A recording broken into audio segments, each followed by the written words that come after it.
All right, well, good evening, everybody, and welcome to another year of Chasco Fiesta. How's everybody doing this evening?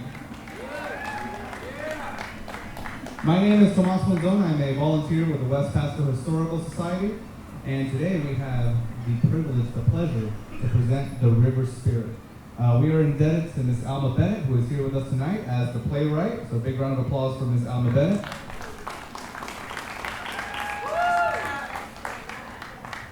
There you go, thank you. And this was a cooperation between the Historical Society and the Richie Suncoast Theater. We've put on this play for the past few years, and it's a wonderful time each time. So without further ado, let the River Spirit fill the stage.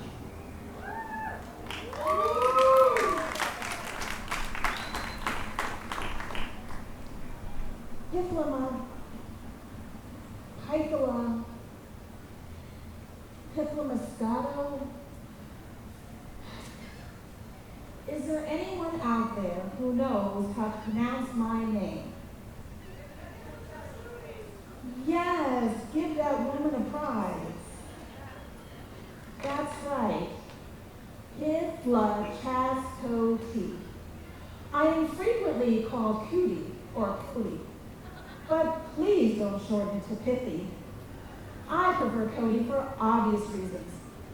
Cootie sounds like something unpleasant. Oh, I'm sorry. I should introduce myself to you. I have surrounded you from the moment you came into West Chasco County. I am the spirit of the lovely Pifla-Chascoti River. Thank you for coming to talk with me today about the history of our area.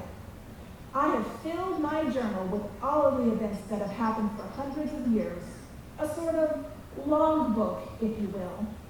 And I'm so excited to share the stories contained within these pages with all of you. To begin though, perhaps I should tell you a little bit about myself. My name comes from Seminole Creek language Pilo, meaning canoe or boat, and Chasquita, meaning chop or cut. Thus, I am the place where canoes are made. So you can see how important I was to the early inhabitants of my shores, for travel, hunting and fishing, and the exchange of goods. Nowadays, I'm used mostly for recreation, for families having fun. Oh, that's also fun for me, having them play on my shores or in my waters. Good times, as long as they don't leave any trash behind. Despite my long name, I'm small as rivers go. I'm only 23 miles long and not terribly wide.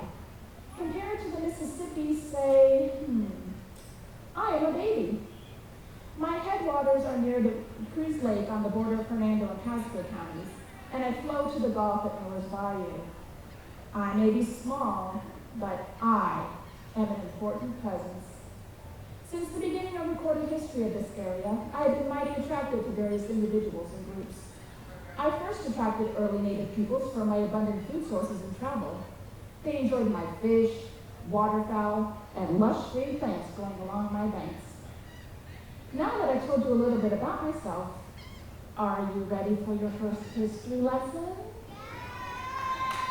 I'm sure you've noticed just how many Indian names are used around here. Apopka, which is from the Creek aha, potato, and Popka, eating place. Homosassa from Seminole Creek homo, pepper, and Susi is there, or place where the wild peppers grow. Then there's Nikkasuki, which is from the Ichidi, Nikki, chief, and Suki, hogs. This could be hog eaters or chief of the hog clan, depending on what source you consult. And our capital city, Tallahassee, is from the Creek Tawa, town, and Hasi, old, thus, old town. There are hundreds of Indian names used all over Florida. Why, you can't move in any direction without bumping into a thing or a place name that wasn't derived from one or more of our native early Indian tribes. One of the earliest tribes in this area, early 1500s, was the Tocobaga. Since the first Spanish colonial period, the name Tocobaga was the name of a chiefdom, its chief, and its major town. The Tocobaga inhabited the land from my shores to below Tampa Bay. Their principal site was the area known today as Safety Harbor. If you visited that city, you may have seen the huge huge mound that was created of discarded refuse, mostly soil and shells and bones from wildlife and seafood, the principal diet of the Tocobaga. The mound was sacred to the Tocobaga, who built an enclosed structure on the top, which may have been used for religious ceremonies or as a residence for the chief. You may have noticed a similar but smaller mound near my mouth on the Gulf. This mound was also used for ceremonial purposes by the Tocobaga, who had been in this area for more than 1,000 years when the Spanish invaded in the 16th century. By the time the early inhabitants of this young country started expanding south into Florida, the Tocobaga had virtually disappeared. One or two tribes remained scattered to the north, and by the mid-18th century as far south as Cuba. What caused the disappearance of the indigenous people was the same affliction that erased many Native Americans: warfare, or the introduction of diseases for which they had little or no resistance. The Tocobaga were not the only Native tribe Americans living in this area. As the many Indian names suggest, there were various tribes living in the Gulf Coast region. By the 19th century, the Seminole had spread across Florida. The Seminoles were a mixed tribe of runaway slaves, Spaniards, and Creek Indians from Georgia.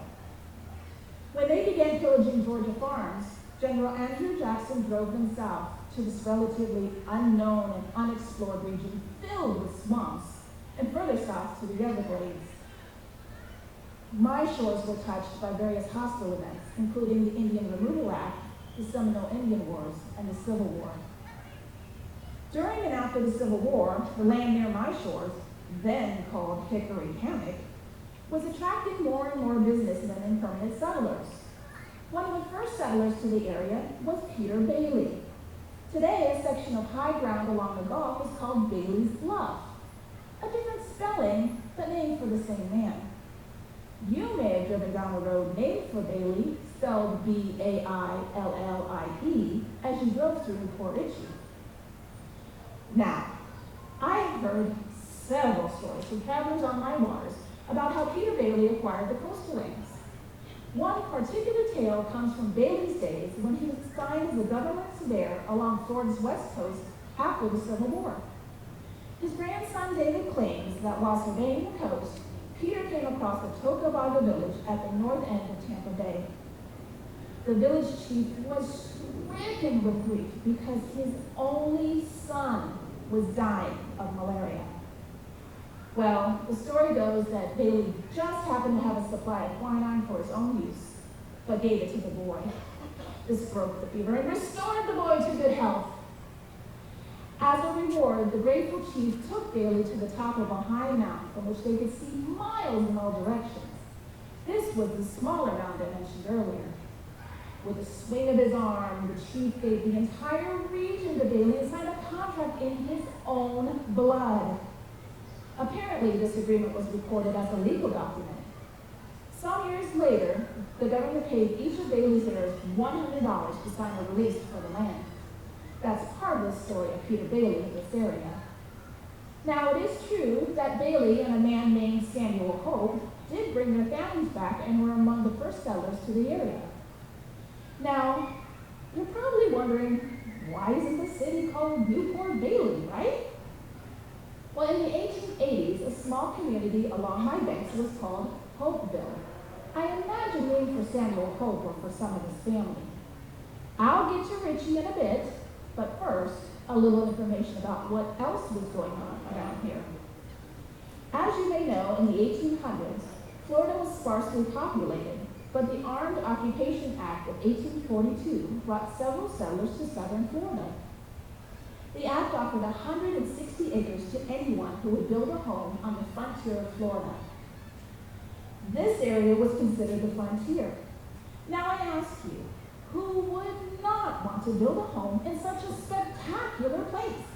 Once they had seen the land along the beautiful banks of the Piplicastilla River, with its charming vistas and teeming fish and wildlife, not to mention the nearby salt works, to many, this seemed like the perfect place to settle down and raise a family. Other inducements drew investors to the area. Land just south of here, land was going for 25 cents an acre. With more and more settlers coming, this was the beginning of a land boom. And that brings me back to why my town is called Newport Richey. Did you all enjoy your first history lesson? Okay.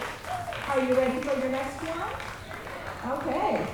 It was in 1881 that Aaron McLaughlin Ritchie, see, I told you I'd get to Ritchie in a minute, came from St. Joseph, Missouri to visit a friend who owned land along the Gulf Coast. Upon seeing the land along the beautiful banks of the Cody River, Ritchie decided this was the place for him. He thought the sunshine and the warm climate would be good for his ailing wife and an ideal spot to raise his children. Ritchie negotiated with a man named Felix Sowers and bought his house, 76 acres, and his orange grove on a point of land at the mouth of the river overlooking the Gulf. It was paradise. Okay, not really paradise, but close. You see, the challenge was not food or shelter, which the family had, but was a lack of connection to the modern world. Ritchie had to travel on horseback for supplies through the woods to the nearest town, which was Tarpon Springs. Ritchie decided the best way to get around would be by water, so he purchased a schooner from a shipbuilder somewhat north of Cedar Key. When asked the name of the port where the ship would be registered, Ritchie replied, "Can you guess? Port Ritchie."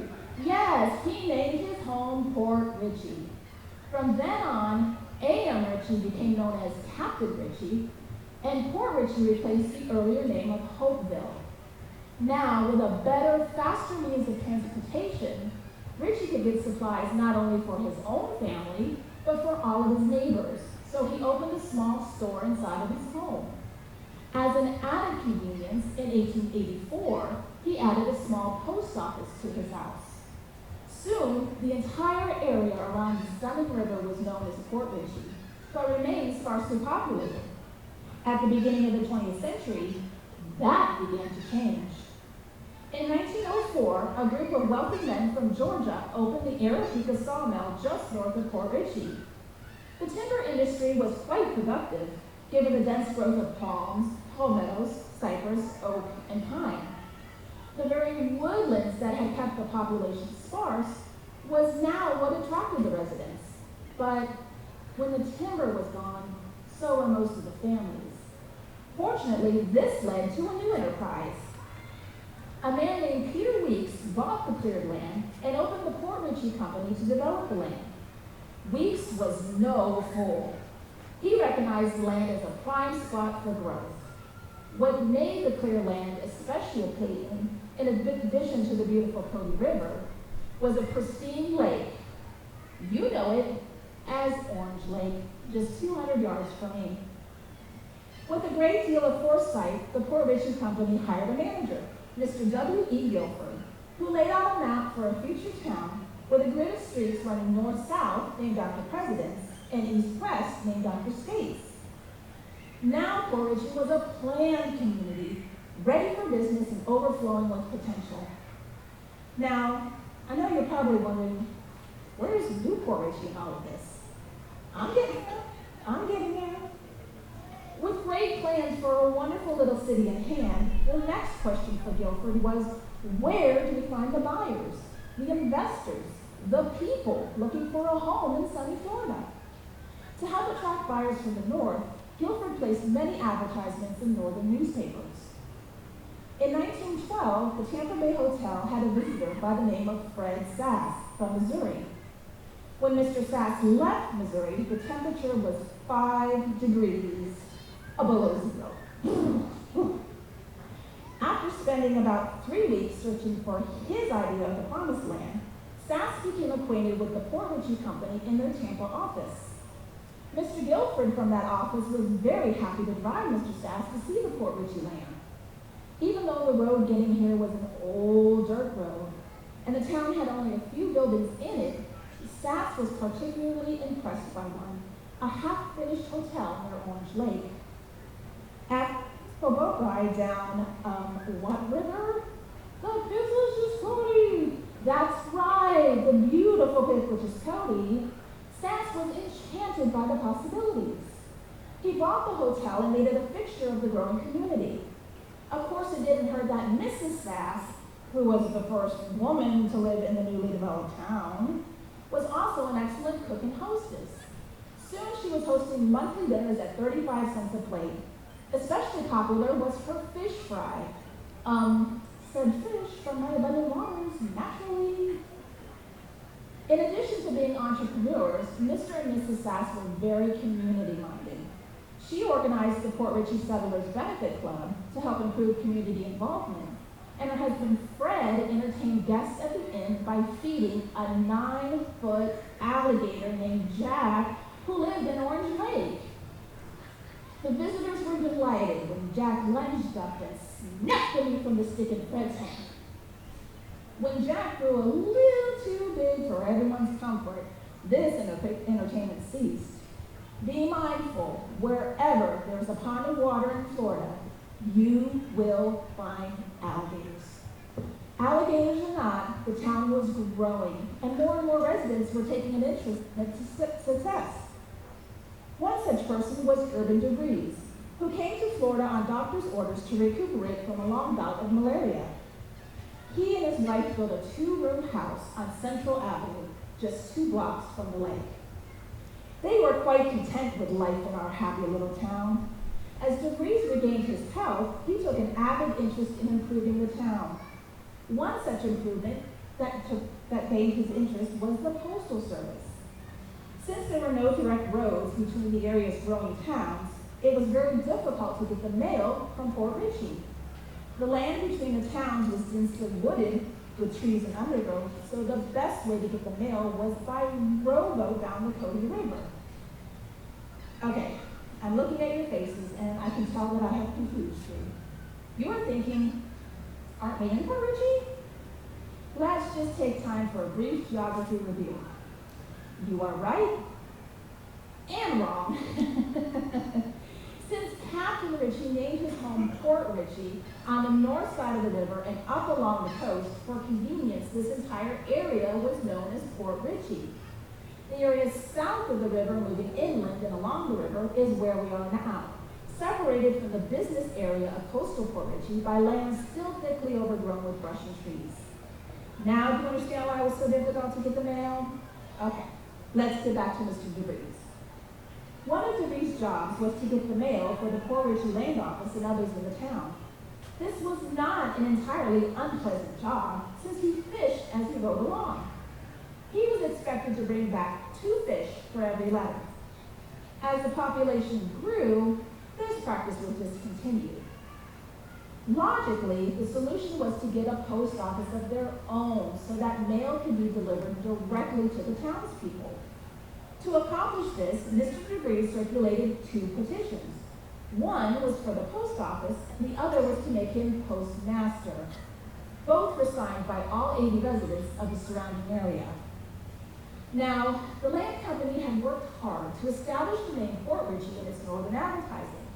So to avoid confusion, they decided to name the post office Newport, one word, Richey.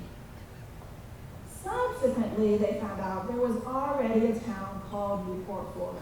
Like, what are the odds, right? Who would have known? So therefore, they decided to change the name to, you guessed it, Newport, 2 words, Richey. When rail service was extended from Newport Richey to Elkers, the town got another boost. The Tampa and Gulf Coast Railroad Company came to Elkers, supported the Elkers Citrus Growers Association to provide transportation for its goods and workers. As Newport Richey continued to grow, the tug and grunt, as the railroad was fondly called by the locals, extended another 6 miles into the downtown and made Newport Richey the last stop before heading north. The train made 2 stops daily, and the whole town turned out to greet the passengers. Now that Newport Richey was connected to the Main Street population of Tampa, the town's movers and shakers felt this little town was headed for something special. Then things continued happening in Newport Richey. A new hotel, the Grand Rapids Inn, was built, immediately added to, and then reorganized as the Hotel Newport. Our first newspaper, The Newport Richey Post printed its first edition in January 1916. Following shortly were, and I need a big breath for this one, the Newport Richey Drugstore and Soda Fountain, W.H. Valentine's Dry Goods Store, J.W. Clark's Meat Market, W.A. Casey's Barbershop, Dr. Cozy's office, and many more exciting additions. Now, I say we because I feel I am and have always been an inseparable part of Newport Richey. Anything that ever happens in this town, I am an integral part of. And I love where I am. But you know what? That's enough about me. Let's get back to the marvelous improvements being made to our beloved little city. City leaders acquired the first fire truck in 1917. And even though our thoroughfares were still mostly muddy lanes, automobiles were appearing on the streets as northern visitors could now afford Henry Ford's Model T for their trips to sunny Florida. Oh, I relished the feeling that I had something to do with attracting visitors and future residents to Newport Richey. Okay, before we move on to our next lesson, quick temperature check of the room. Everyone doing okay? All right. I don't see too many people nodding off yet. Maybe just that one gentleman way in the back, but it's okay, sir. We only have 2 more lessons and then we're done. I promise. Okay. All right. Let's move on. I mentioned automobiles, but at first, our most common means of transportation were horses and oxen. However, with the appearance of more and more automobiles, paved roads became the town's next challenge. Since each state would be responsible for its portion of the highway, the Florida State Highway System was formed to construct their part of the Dixie Highway. Did you know that the Dixie Highway had 2 routes from the north? One was from Detroit to Miami, the other was from Chicago to Naples. Perhaps some of you traveled along one of those routes to get here today. Responsibility for paving the highway fell to the local community. I proudly played a part in this enormous benefit for the town. Crushed rock, dredged from me, the Cody River, was used to pave Grand Boulevard. Thus, Grand Boulevard from Newport Richey to Elkers became part of the Dixie Highway System, leading travelers right through the heart of our infant city. Soon, the arrival of another astute businessman would lead the next leap forward for Newport Richey. Can anyone guess who that might be? George Sims! That's right! George Sims and his wife Marjorie arrived from Detroit looking for a winter home. In 1916, Sims purchased the Fort Ritchie Company and 14,000 acres along the Cody River. Marjorie motored up and down the river while George worked. She loved the land along the river and decided that's where she wanted to build her home, not in town where George wanted to build it. Well, you know who won that argument. In addition to selling home sites, Mr. Sims had his eye on another enterprise which he thought would fit right into the climate and location of Newport Richey. Oh, I get so excited when I think of all the wonderful things that were coming to Newport Richey. I hope I can relate to you the uniqueness of our small town, among other small Florida towns that did not share our good fortune. Let me share Mr. Sims' idea with you. The fledgling motion picture industry was looking to move from cold northern locations to warmer climates. Hollywood was becoming the primary location for making motion pictures, but most of the people involved were in eastern cities like New York and Chicago. Travel was still an issue in the 1920s. George Sims thought that Newport Richey had as good a shot as anywhere to become the Hollywood of the East. To accomplish this, 2 items proved to be impediments.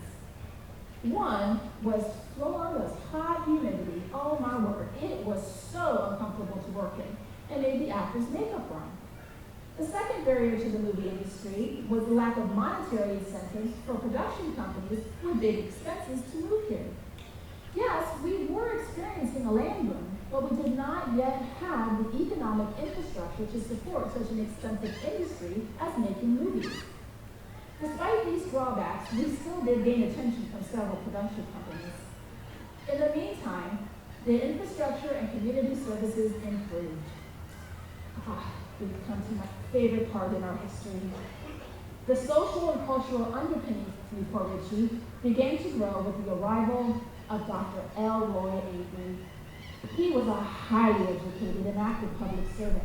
He had been a teacher, a superintendent, a writer, and an Ohio senator. Dr. Avery was also an avid reader and brought his collection of over 1,000 books with him to Newport Richey. With these, he started the town's first public library and historical society.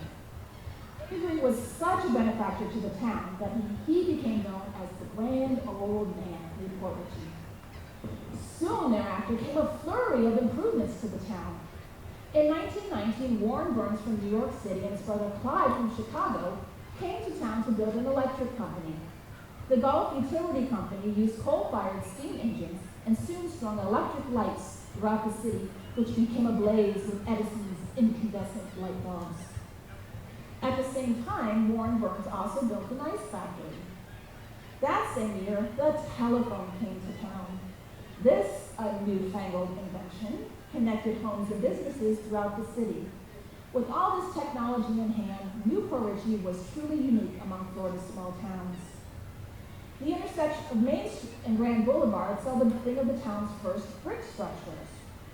One housed the Port Richey Company, one was the first bank, and the other was a two-story mercantile building with 4 apartments on the second floor.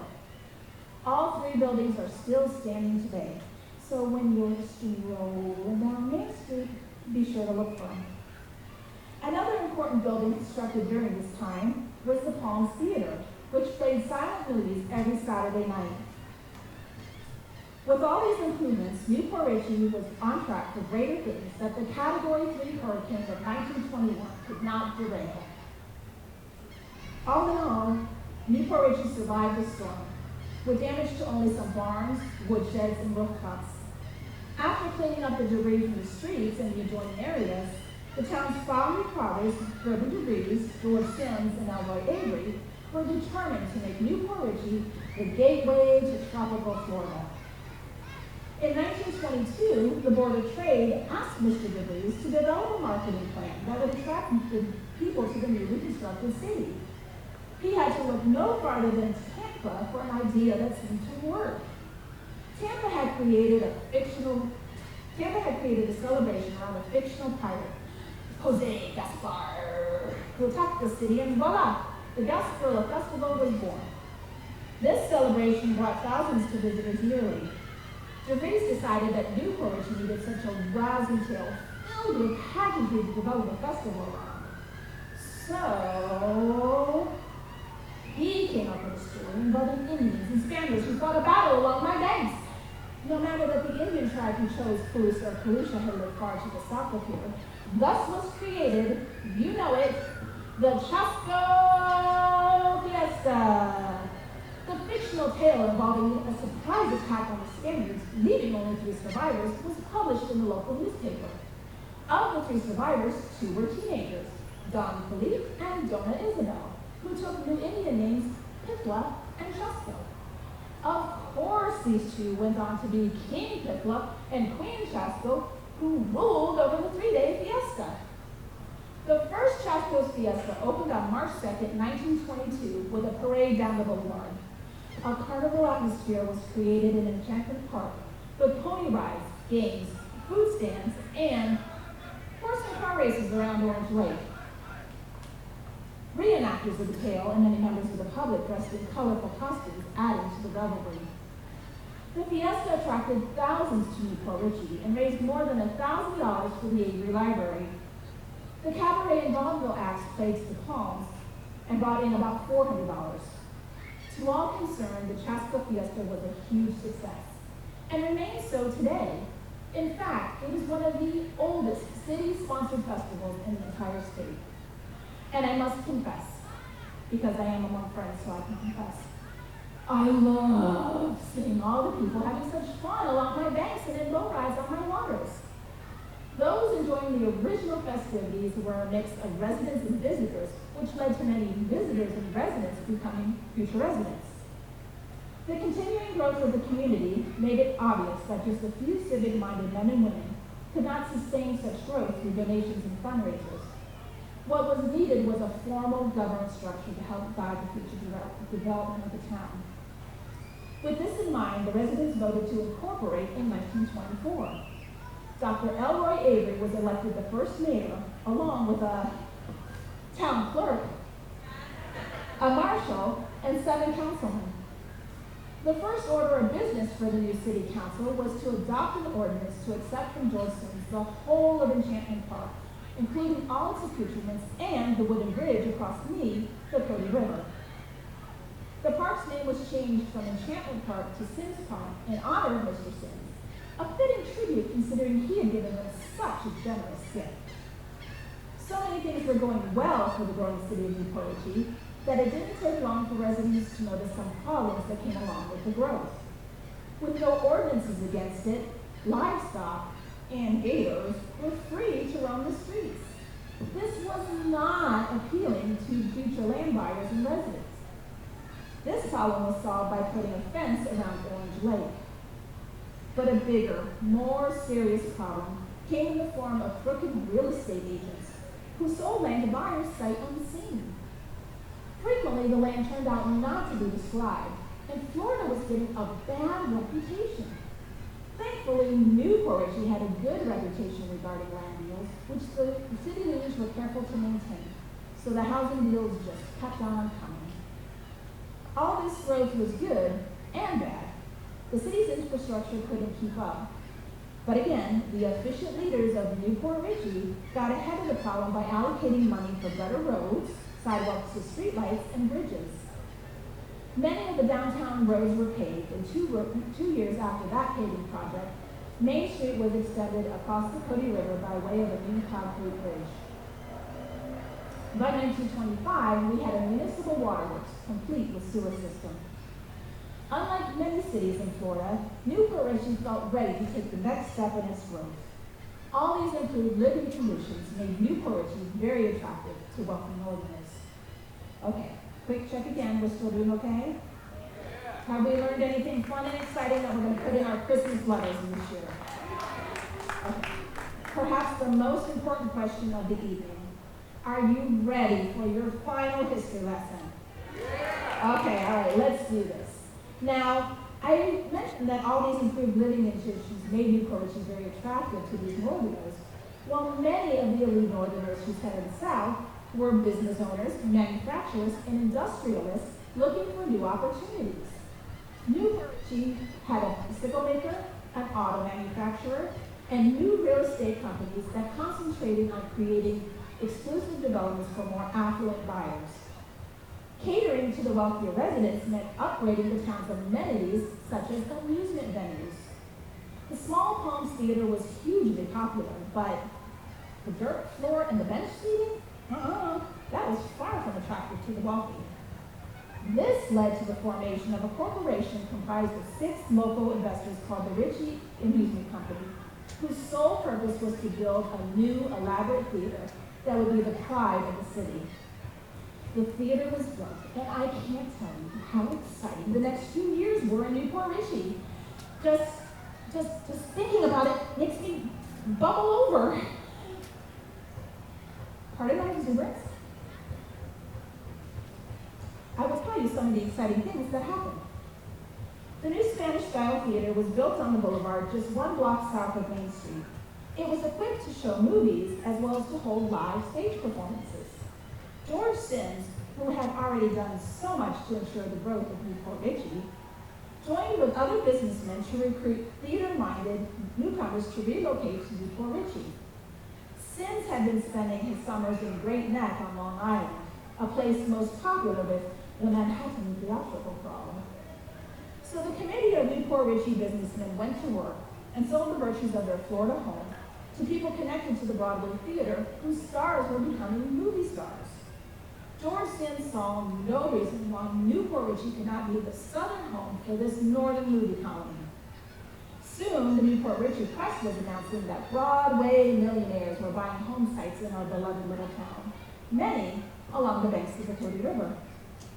Movie stars, producers, and musicians were among the first wave of celebrities to come to town.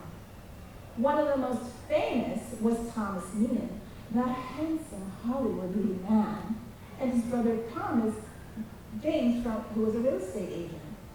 Both felt they were getting in on the ground floor of something special, and they were.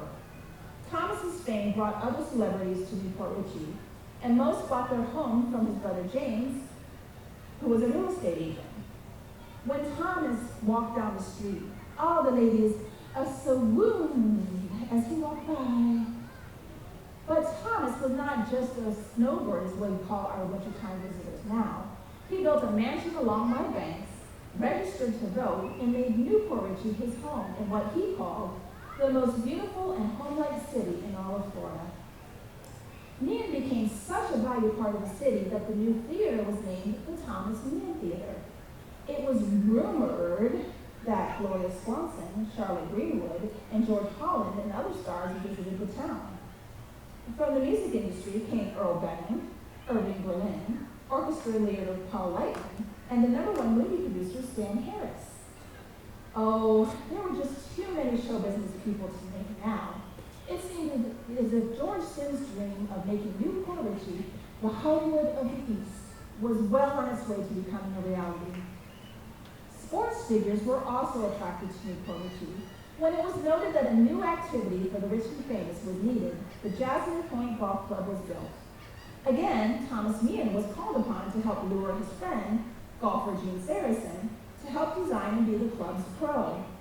Saracen built a home near Meehan's and made his home Newport Richey. And he did, for 4 years.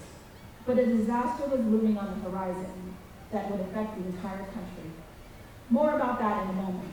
In the meantime, in the mid-1920s, great things kept happening to Newport Richey. Now remember, all these people were staying in our hotels. They were eating in our restaurants and shopping in our stores. As a result, more businesses and stores were built along Main Street and Grand Boulevard. Groundbreaking for a new luxury hotel called the Newport Richey Community Hotel occurred on August 11, 1926. In keeping with the prominent architectural style of the area, the hotel was Spanish influenced in design. It consisted of 50 guest rooms with private baths, telephones, steam heat, and wall-to-wall carpeting. There were 3 lounge areas in addition to the main salon, a large dining room with mahogany bar, and 3 small bedrooms to accommodate staff that were not local. Outside the Spanish structure was a beautiful courtyard that opened up onto Main Street, complete with fountain, plus a terrace that overlooked Sims Park. Okay, contrary to popular rumors, the underground tunnel to the river was not used for smuggling booze. It was used to carry waste to the river. I was not overly pleased with this pollution of my beautiful waters, but all of the town, all of the houses along the river did the same thing. Don't worry, the city sewer system is much more advanced today. In November 1926, the structure was christened the Hacienda Hotel, and Sims' good friend and famous comedian Ed Wynn. On February 5th, 1927, the hotel's doors were opened for the townspeople, followed by a grand opening on February 17th, complete with banquet and professional orchestra. The Hacienda was a success. Many of the rich and famous kept the hotel at near capacity during the winter months. Newport Richey was now seen as not a small, off-the-beaten-town kind of town, but as a beautiful resort destination. Good times continued in Newport Richey, even though the land boom was over for Florida by 1928. Wealthy investors kept coming to the city, and the winter season of 1929 was expected to be the biggest ever. All the hotels were booked to capacity, the Palms Theater was renovated, and the Meehan Theater added sound to accommodate donkeys. All of our stores were stocked, and Sims Park added several outdoor recreation venues, including a new dock which gained access to my waters.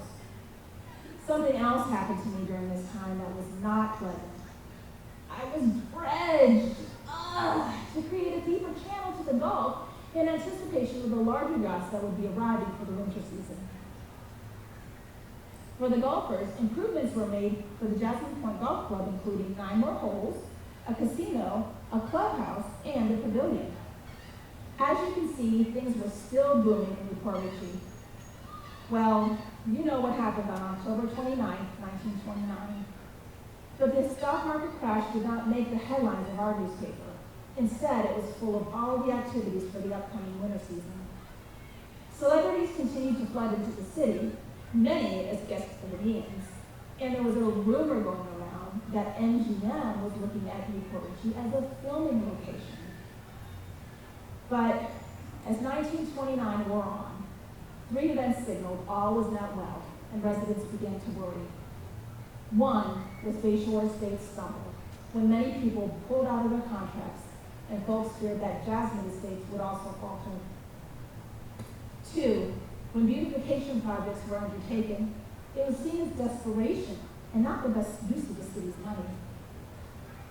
And 3, when Gene Saracen won a big prize but deposited the funds in his New York bank instead of the local bank, depression was beginning to be felt in the city. Although Newport Richie managed to stay afloat during the Depression, changes had to be made. Salaries of many city officials were cut, streetlights were turned off in some areas, and the library closed for a while. The hardest blow came when the First State Bank of Newport Richie closed its doors in the spring of 1931. 2 more blows came with the closing of the Meeting Theater and the failure of the Jasmine Point Golf Course. In 1934, Gene Saracen cut ties to the golf club and sold his home on the river, but stayed in the town that he loved for 2 more years until 1936. That same year, Thomas Indian passed away from cancer. In one very sad year, we lost 2 of our most famous and influential ambassadors. The mid-1930s were very troubling times for me and for our town. We lost several of our most important and beloved citizens, including the grand old man himself, Dr. Elroy Avery, who passed away at the age of 91. Since Newport Richie was built on people and not on business or industry, it felt as if our lifeblood was draining away. We would never fulfill the promise of our illustrious past. But you know what? Don't count us down and out yet. You never know when a new burst of energy will come along. Just east of the city lies a beautiful lake formed by my drainage basin. An area businessman, Ed Haley, made plans to turn Moon Lake and the surrounding acreage into a fully stocked hunting and fishing refuge. The project was started in 1933 and was fully operational by 1936. Haley knew he had to attract more than just hunters and fishermen. So to encourage longer stays for entire families and affluent tourists, the Moon Lake Gardens and Dew Ranch was created. When finished, this magnificent ranch would include a grand lodge, cozy cabins, riding stables, fishing piers, boardwalks, a casino, various dining venues, exotic gardens, and a dance hall. And who do you think would help build this magnificent dream? At a time when we needed it most, Newport Richie supplied almost 200 construction workers and hundreds of men, women, and teenagers to work in the service industry. When opened, the large ranch attracted celebrities who had visited the hacienda and was wildly successful. But trouble for the whole United States was looming on the horizon. With America's entry into World War II came the rationing of cars, tires, gas, and food, all of the items needed to sustain Florida's tourist industry. In 1941, the Moon Lake Gardens and Dew Ranch closed. The combined effect of the Depression and World War II was an economic slowdown nationwide, and Newport Richie was no exception. We returned to being a small, out-of-the-way Florida town. In the decades of the 50s, 60s, and 70s saw several changes to the city. First, with very few people making any money, our cost of living became one of the lowest in the nation. We became a retirement community. In fact, by no less than a respected publication than Public Works, we were called the most affordable place to retire in the entire country. Second, the expansion of Route US 19 caused the business district to change its focus to smaller shops in town. Third, the third event causing change, believe it or not, was the advent of air conditioning. By the 1970s, many retirees found Newport Richey to be a comfortable and very peaceful place to retire. Among the influx of retirees was the well-known country music Carter family. Pop and Mother Maybelle Carter bought a small cottage near my mouth. Mouth of the Cody River. When Mrs. Carter passed away, she left her bungalow to her daughter June, who was married to Johnny Cash. You see, we were still attracting celebrities. For more than 30 years, the Cashes visited their home on the Cody, but just before his death in 2003, they sold their little house on the river. After 60 years, our beautiful hacienda stopped operating as a hotel, and for a while was a treatment facility. The city bought the hacienda in 2003 with plans to return it to its former grandeur. A grant was obtained by then Senator Walter Simpson, who made some repairs were made to the foundation, flooring, and the roof. It was offered for bid by Mr. Jim Gunderson, owner of the Lakeside Inn in Mount Dora. Despite the virus pandemic that stopped work on many activities, work continued slowly on the hacienda until its official reopening on September 14, 2022. The 21st century brought a mini renaissance to our community. With our low cost of living, that led to an increase in population by bringing in many families instead of only retirees. Other factors in our rebuilding included improvement in education, medical care, recreational activities, and improvements in public safety. In the last few years, many of the downtown buildings have given new life as new businesses hold, including gift shops, bakeries, microbreweries, a world-renowned tea room, and restaurants. The new housing projects, such as Stonehaven at Main Street and the Central overlooking the beautiful Cody River, will maintain the historical identity of the downtown area in their architecture. Remember, we still had many buildings in the same architectural style as the hacienda. One such edifice is the Thomas Meehan Theater, which is now the Richie Suncoast Theater. Thanks to the efforts of various dedicated citizens, the theater now reflects the beauty of its inception in the 1920s. Well, my friends, it seems we have come to the end of our last history lesson. Now that you know some of our history, don't forget to take a ride along my banks to see the magnificent mansions remaining, a beautiful reminder of the rich tapestry of Newport Richey's glorious past. And if you happen to go by Johnny and June Cash's bungalow near Miller's Bayou, just look a couple of doors down and you will see the map left by the Tocobaga Indians 1,000 years earlier. Now that we have come full circle since our talk began, do you now remember how to pronounce my name? Chasco, yes. I hope to see you all again as you enjoy the river and all that my charming town has to offer.